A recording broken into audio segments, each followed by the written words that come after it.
मी स्नेहल. माझे वय 28. मुंबईतल्या एका चांगल्या शाळेत शिक्षिका. माझे लग्न राहुलशी 5 वर्षापूर्वी झाले. राहुल उत्तम मुलगा, पण नोकरीमुळे अमेरिकेत रुतला. सुरुवातीला तो प्रत्येक 6 महिन्यांनी यायचा. आम्ही दोघे खूप आनंदात राहायचो. रात्री उशिरापर्यंत बोलायचो, एकमेकांना मिठ्या मारायचो, भविष्याची स्वप्न पाहायचो. पण हळूहळू सगळं बदललं. त्याचे प्रोजेक्ट्स वाढले, मीटिंग्स वाढल्या आणि येणंही कमी झालं. आता 2 वर्षापासून तो फक्त व्हिडिओ कॉलवर स्नेहल बेबी, मी लवकर येतो, तू समजून घे असं म्हणायचा. पण माझं हृदय रिकामं होत चाललं होतं. आमचं घर दादरमध्ये 3ऱ्या मजल्यावर, मोठं आरामदायक, पण एकटेपणा त्यात भरून राहिला होता. सासू काकी, नाव सुद्धा, आजारी असायच्या. साखरेची, ब्लड प्रेशरची आणि आता किडनीचे प्रॉब्लेम. मी सकाळी 6:30ला उठायचे, चहा करायची, काकींचे औषध द्यायचे, त्यांना आंघोळ घालायची, नाश्ता करायचे, मग शाळेत जायचे. शाळेत मुलांना शिकवताना देखील माझं मन घरी यायचं. आज राहुलचा फोन येईल का असं विचार करायचे. सासरे विजय, वय 62, पण दिसायला 50 सारखे, उंच, सुदृढ, केसात थोडंसं पांढरं, डोळ्यात शांतता आणि जबाबदारी. ते रिटायर्ड बँकर. सकाळी वॉकला जायचे, घरी येऊन वर्तमानपत्र वाचायचे, काकींची काळजी घ्यायचे. ते खूप कमी बोलायचे, पण जेव्हा बोलायचे तेव्हा प्रत्येक शब्द अर्थपूर्ण असायचा. एक रात्र आठवते, डिसेंबर 2024. थंडी खूप. मी बाल्कनीत उभे होते, हातात गरम चहाचा कप होता, डोळ्यात अश्रू. समुद्राच्या लाटा दूरवरून दिसत होते. राहुलचा कॉल आला होता, पण तो फक्त 5 मिनिटे बोलला. प्रेशर आहे, मीटिंग आहे. मी रडत होते. अचानक मागून सासऱ्यांची मऊ आवाज आला, स्नेहल बेटा, एवढ्या रात्री थंडीत का उभी आहेस? थंडी लागेल तुला. मी दचकले, डोळे पुसले. काही नाही सासरे, झोप लागत नाही. ते जवळ आले, त्यांच्या हातात गरम दूध होते.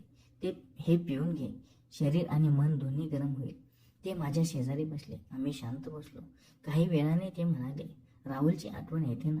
मुलगा खूप कामात आहे, पण तू तर खूप एकटी पडलीस. त्यांचा हात हळूच माझ्या खांद्यावर पडला.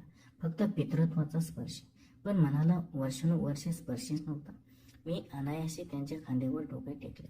सासरे, तुम्ही नाही तर इथे माझं कोण आहे? काकी आजारी, राहुल दूर. ते काही बोलले नाही, फक्त माझे केस हळूहळू कुरवाळत होते. त्यांचे बोट माझ्या केसातून फिरत होते. मी डोळे मिटले, मनात विचार, हे काय करतेस? हा माझा सासरा, पण स्पर्श किती उबदार आहे, किती शांतता देतोय. ती रात्र आम्ही तसेच बसलो. 1 तास, 2 तास बोललो थोडंफार. त्यांनी त्यांच्या तरुणपणाच्या गोष्टी सांगितल्या. मी तुझ्या वयात होतो तेव्हा खूप स्वप्न होती, पण आयुष्य नेहमी जसं हवं तसं नसतं. सकाळी उठल्यावर मला अपराध वाटला. स्नेहल, तू वेडी झालीस का? हा तुझा सासरा आहे. पण मनात एक हलकीशी ऊब राहिली. त्यानंतर हळूहळू आमचा वेळ वाढला. सकाळी मी चहा करत असताना ते यायचे. स्नेहल, आज काय शिकवणार मुलांना असं विचारायचे. मी सांगायचे, ते ऐकायचे, सल्ला द्यायचे. एक दिवस मी स्वयंपाक करत असताना हात भाजला. औच, मी ओरडले. ते धावत आले, माझा हात घेतला, त्यावर फुंकर मारले. त्यांचे ओठ माझ्या बोटांजवळ. मी थरथरले. सासरे, असं करू नका, दुखतंय ना बेटा. मी पाहतो.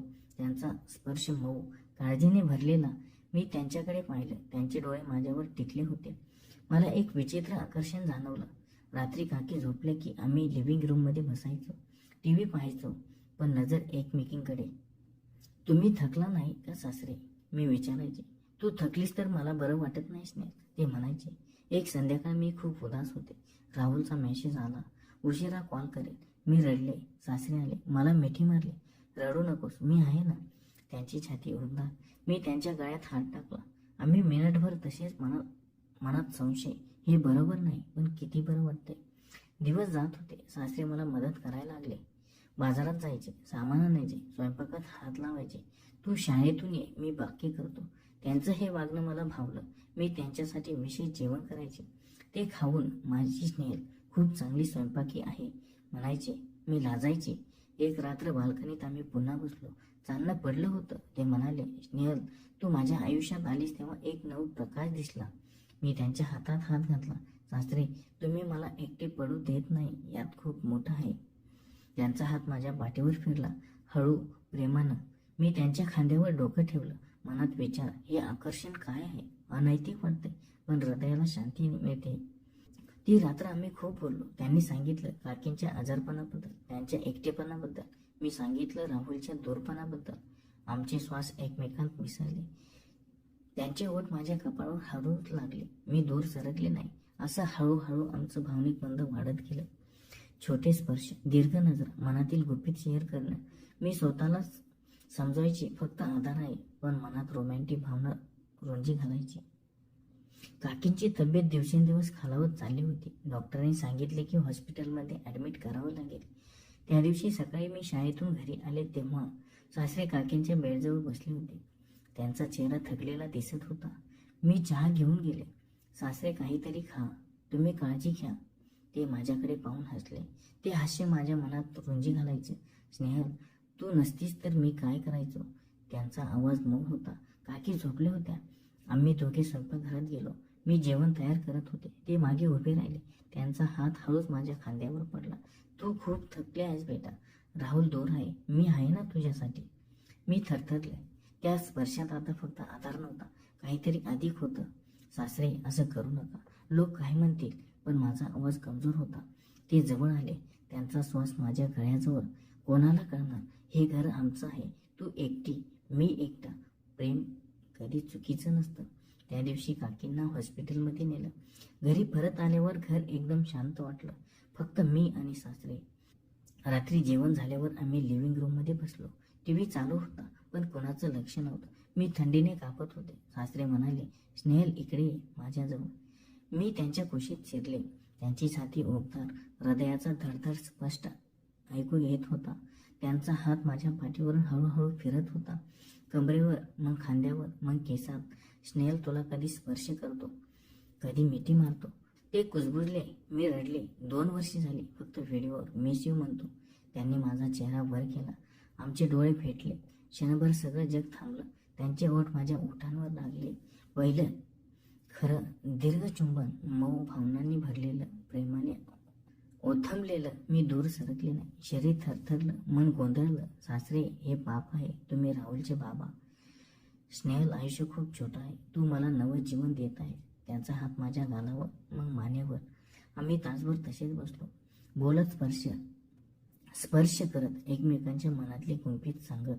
आम्ही तासभर तसेच बसलो, बोलत, स्पर्श करत, एकमेकांच्या मनातले गुपित सांगत. मी त्यांना सांगितलं माझ्या शाळेतल्या मुलांच्या गोष्टी, माझ्या एकटेपणाच्या रात्री. ते ऐकत होते, मला घट्ट धरून. त्यानंतरचे दिवस जादूसारखे होते. सकाळी मी उठले की ते चहा करून ठेवलेला असायचा. माझी स्नेहल थकायला नको. मी त्यांच्या गळ्यात हात टाकून मिठी मारायची. सासरे, तुम्ही खूप चांगले आहात. ते हसायचे आणि माझ्या कपाळावर चुंबन घ्यायचे. स्वयंपाक करताना ते मागे यायचे, मला मिठी मारायचे. त्यांचे हात माझ्या कमरेवर, शरीराशी हळू लागायचे. मी लाजायचे. सासरे, जेवण भाजेल, पण मनात आनंद. रात्रीची वेळ सर्वात खास. आम्ही एकत्र बेडरूममध्ये, फक्त मंद दिवा. ते मला जवळ घ्यायचे. त्यांचे स्पर्श हळू, प्रेमळ, पण वाढत जाणारे. माझ्या शरीरावर बोट फिरवत, चुंबन घेत मी त्यांना रोखायचे. हे पुढे जाऊ नका. पण शरीर आणि मन दोन्हीही त्यांच्याकडे ओढले जात होते. स्नेहल, तू माझी आहेस. मी तुला पूर्ण करेन. ते कुजबुजायचे. आमचे संवाद खूप रोमॅन्टिक. तुमच्या डोळ्यात मी हरवते. तुमच्या स्पर्शाने माझं आयुष्य नवं झालं. अपराधाची जाणीव मात्र रोज जाळायची. रात्री एकटी पडल्यावर मी विचार करायचे, मी काय करते? हा माझा सासरा, राहुलचा बाप, समाज काय म्हणेल? मी रडायची, पण सकाळी त्यांना पाहिल्यावर सगळं विसरायचे. त्यांचा आधार, त्यांचं प्रेम मला जिवंत ठेवत होतं. राहुलचा फोन आला की मी सामान्य आवाजात बोलायचे, सगळं ठीक आहे, पण आतून जळायची. सकाळी 7 वाजता मी उठले. स्वयंपाकघरात चहा करत होते. सासरे नेहमीप्रमाणे उठायला हवे होते, पण त्यांची खोली शांत होती. मी चहाचा कप घेऊन त्यांच्या खोलीत गेले. सासरे, चहा घ्या ना. मला दार ढकललं. ते बेडवर पडले. चेहरा फिकट पडला होता, कपाळावर घाम. मी घाबरले. सासरे, काय झाले? ताप आलाय का? ते कमजोर आवाजात म्हणाले, काही नाही स्नेहल, थोडं चक्कर येते, बसू दे. पण मी त्यांच्या कपाळावर हात ठेवला. गरम, खूप गरम. मी ताबडतोब थर्मामीटर आणलं. 103 ताप होता. माझे हात थरथरले. सासरे, आपण डॉक्टरकडे जायला हवं. मी तयार होते. ते विरोध करायचे, राहुलला सांगू नकोस, त्याला काम आहे. पण मी ऐकलं नाही. मी त्यांना मदत करून तयार केलं. त्यांचा हात माझ्या खांद्यावर टाकून मी त्यांना कारमध्ये नेलं. रस्त्यावर जाताना मी वारंवार त्यांच्याकडे पाहत होते. त्यांचे डोळे मिटलेले होते, पण हात माझ्या हातात घट्ट धरलेला होता. स्नेहल, तू घाबरू नकोस. ते कुजबुजले. मला रडू आलं. तुम्ही बरे व्हा सासरे, मला तुमची खूप गरज आहे. हॉस्पिटलमध्ये पोचल्यावर डॉक्टरांनी ताबडतोब चेकअप सुरू केलं. ब्लड टेस्ट, एक्स-रे आणि नंतर स्कॅन. रिपोर्ट यायला 2 दिवस लागतील, डॉक्टर म्हणाले. तोपर्यंत ॲडमिट करूया. मी त्यांच्या बेडजवळ खुर्ची टाकून बसले. दिवसभर त्यांना पाणी द्यायचे, औषध द्यायचे, डोके दाबायचे. रात्री उशिरा राहुलला फोन केला. राहुल, सासऱ्यांना ताप आलाय, हॉस्पिटलमध्ये आहेत. तो म्हणाला, मी उद्या यायचा प्रयत्न करतो, तू काळजी घे. त्या रात्री हॉस्पिटलच्या खोलीत मी त्यांच्या बेडजवळ बसले होते. दिवा मंद केला होता. ते जागे होते. स्नेहल जवळ ये. मी त्यांच्या बेडवर बसले. त्यांनी माझा हात घेतला. हे सगळं तुला त्रास देते ना? मी डोकं हलवलं. नाही सासरे भाऊ, तुम्ही बरे व्हा एवढंच हवंय. त्यांचा हात माझ्या गालावर फिरला. जुन्या सवयीप्रमाणे मी त्यांच्या छातीवर डोके ठेवलं. तुम्ही मला सोडून जाऊ नका. दुसरा दिवस, रिपोर्ट यायचा दिवस. मी डॉक्टरांच्या केबिनमध्ये गेले. डॉक्टर गंभीर चेहऱ्याने बसले होते. मिसेस स्नेहल, रिपोर्ट चांगले नाहीत. आपल्या सासऱ्यांना कॅन्सर आहे. अगदी ॲडव्हान्स स्टेज. लिव्हर आणि लंग्समध्ये पसरलाय. फार दिवस उरले नाहीत, कदाचित काही महिने. माझ्या पायाखालची जमीन सरकली. मी खुर्चीवर कोसळले. डॉक्टर, काही इलाज नाही का? ते म्हणाले, पेन मॅनेजमेंट आणि पॅलिएटिव्ह केअर, पण पूर्ण बरा होणं शक्य नाही. मी रडत रडत बाहेर आले. हॉस्पिटलच्या कॉरिडॉरमध्ये उभे राहिले. लोक येत जात होते, पण मला सगळं धुसर दिसत होतं. हे कसं शक्य आहे? सासरे तर इतके मजबूत. खोलीत परत गेले. ते मला पाहून हसले. काय म्हणाले डॉक्टर? मी त्यांच्या पायाशी बसले. अश्रू थांबत नव्हते. सासरे, तुम्ही मला का सांगितलं नाही हे सगळं कधीपासून? ते हळूच माझ्या डोक्यावर हात ठेवले. सांगून काय फायदा बेटा, तू आधीच एकटी होती. राहुल दूर, काकी आजारी. मी तुला आणखी दुःख द्यायचं नव्हतं. मी फक्त तुला आधार द्यायचा प्रयत्न केला. जे घडलं ते. मी रडत रडत त्यांना मिठी मारली. तुम्ही मला प्रेम दिलं, स्पर्श दिला. मी तर अपराधी वाटत होते. आणि तुम्ही? त्यांचा आवाज थोडा मोठा झाला. स्नेहल, ऐक, मी तुझ्यावर खरं प्रेम केलंय, पण हे सगळं फक्त माझ्या एकटेपणातून नव्हतं. त्या क्षणी दार उघडलं. राहुल आला होता. त्याचा चेहरा थकलेला. तो सरळ सासऱ्यांच्या बेडजवळ आला. डॅड, कसं आहेस? मग माझ्याकडे बोलला. स्नेहल, बस, मी सगळं सांगतो. आम्ही 3 जण खोलीत. राहुलने माझा हात हातात घेतला. 3 वर्षापूर्वी मला अमेरिकेत कार अपघात झाला होता. मी तुला सांगितलं नव्हतं. डॉक्टरांनी सांगितलं की शारीरिक संबंध ठेवणं किंवा मूल होणं मला शक्य नाही. मी तुला सांगायला लाजलो, भीत होतो. तुझं आयुष्य बिघडेल असं वाटत होतं. मी अवाक झाले. राहुल, मग तू? तो सासऱ्यांकडे पाहून म्हणाला. मी डॅडना सगळं सांगितलं. मी म्हणालो, स्नेहलला एकटी पडू देऊ नकोस. तिला प्रेम हवंय, स्पर्श हवाय, साथ हवी. तू तिला दे. मी परवानगी देतोय. तिचं सुख मला हवंय. सासरे कमजोर आवाजात पण स्पष्ट बोलले.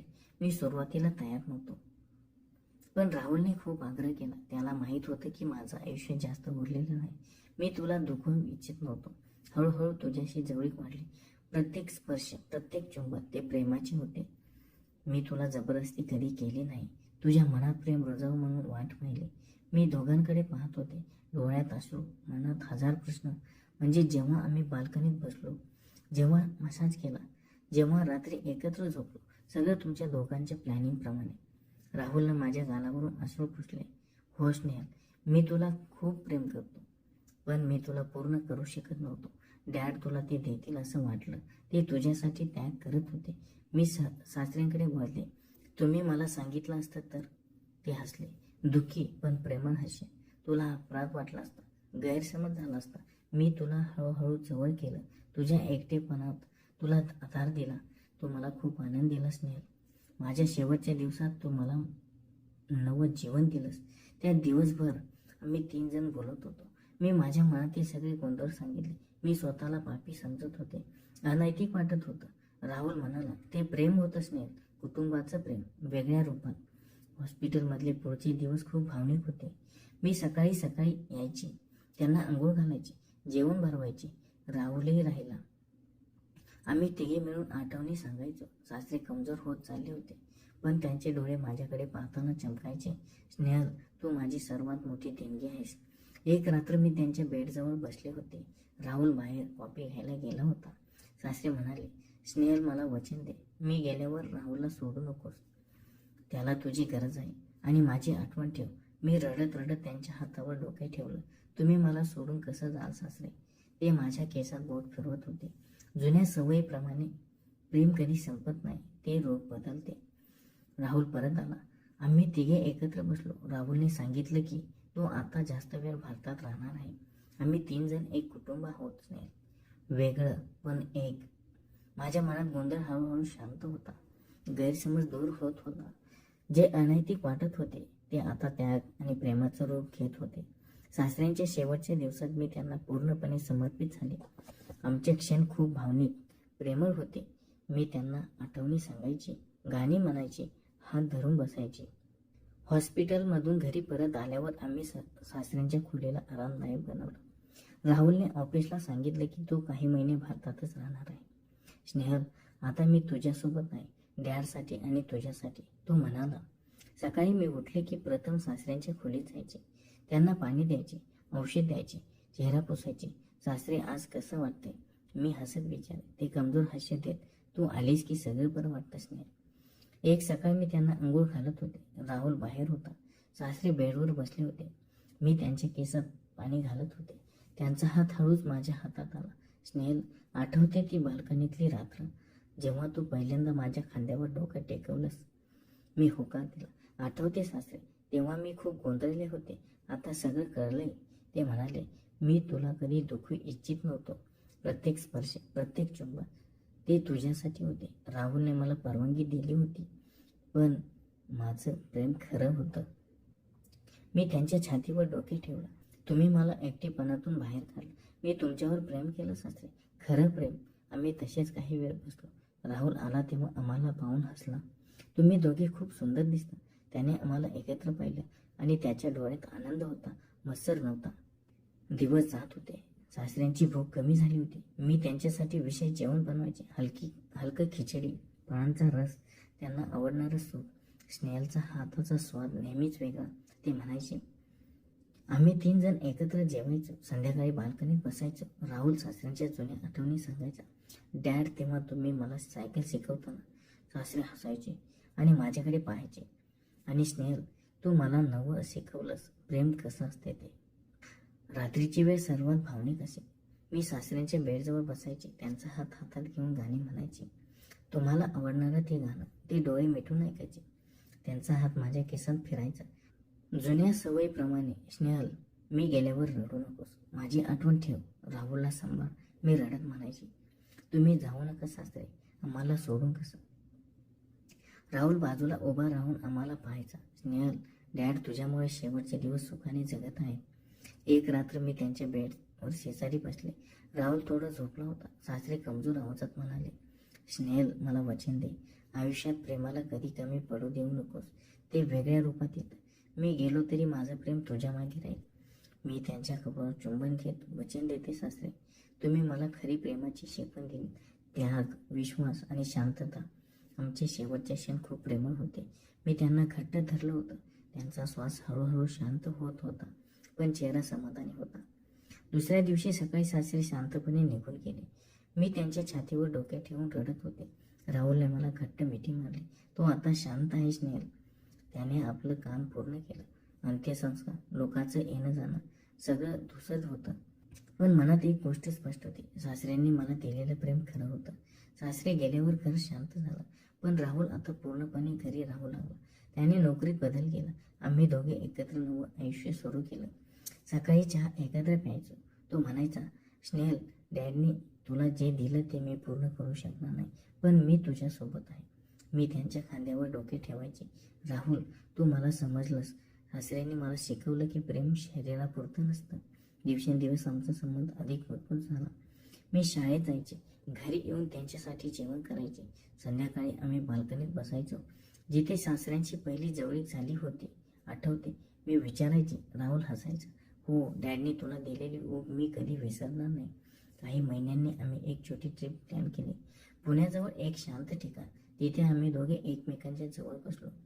राहुल म्हणाला, स्नेहल, मी तुला एकटी सोडली होतं, पण आता नाही. डॅडनी तुला जे दिलं ते मला शिकवलं. प्रेम म्हणजे त्याग. मी त्यांच्या गळ्यात हात टाकला. आम्ही 3 जणांचं कुटुंब आहोत. सासऱ्यांचा वारसा आमच्यात आहे. घरी परतल्यावर मी सासऱ्यांच्या फोटोजवळ फूल ठेवायचे. त्यांच्या आठवणी सांगायची. सासरे, तुम्ही मला नवीन जीवन दिलं. मी तुम्हाला विसरणार नाही. राहुल माझ्या पाठीवर हात ठेवायचा. तो नेहमी आमच्यासोबत आहे. आजही जेव्हा मी एकटी बसते तेव्हा सासऱ्यांच्या स्पर्शाची, त्यांच्या शब्दाची आठवण येते. ते अनैतिक वाटणारं प्रेम खरं तर त्यागाचं प्रेम होतं. राहुल आता मला पूर्ण साथ देतो. आम्ही एकत्र